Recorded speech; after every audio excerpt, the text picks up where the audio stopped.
Hello guys! Hello sa inyo lahat. Eto na naman. Mag-vlog na naman tayo guys. Opinion lang guys. Reaction, opinion, disclaimer. Lahat na. Kasama na yon. Kasi ngayon guys, alam mo, ngayon, ayan, mayroon na naman pinapasang impeachment daw kay BP Sara sa February. Yan. Alam nyo, sabihin ko lang sa inyo na ano ba tawag nito?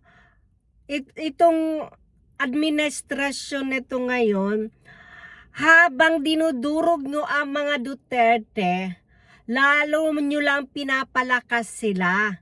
Hindi nyo kayang banggain ang mga Duterte, 4 pang magkakapatid yan na Duterte.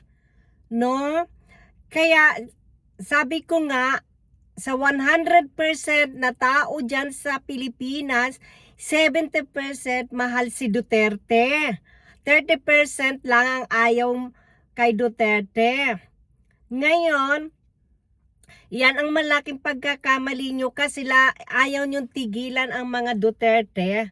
Dapat tahimik na lang kayo. Awad nyo ng pag-initan si VP Sara sa 2028 kasi kahit anong gawin nyo, mananalo yan si VP Sara kasi ang daming nagmamahal sa mga Duterte. Kasi guys, tignan nyo, kung masamang tao si PRRD, bakit mahal siya ng mga Pilipino? Diba? Maraming nagmamahal kay PRRD buong mundo.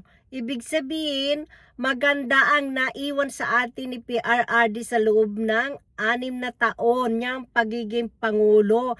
Hindi korap, mahal ang Pilipino. Kaya hanggat hindi nyo tinitigilan si BP Sara, ang mga Duterte, lalo nyo lang silang pinalalakas.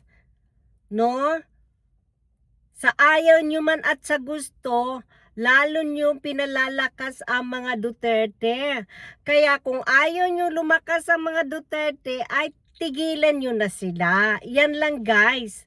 Kasi habang dinudurog nyo ang mga Duterte, lalong umaangat ang survey ni BP Sara. Diba? Kaya, opinion ko lang to. Sana manahimik na lang yung mga against sa mga Duterte, tahimik na lang. O sige na guys, bye!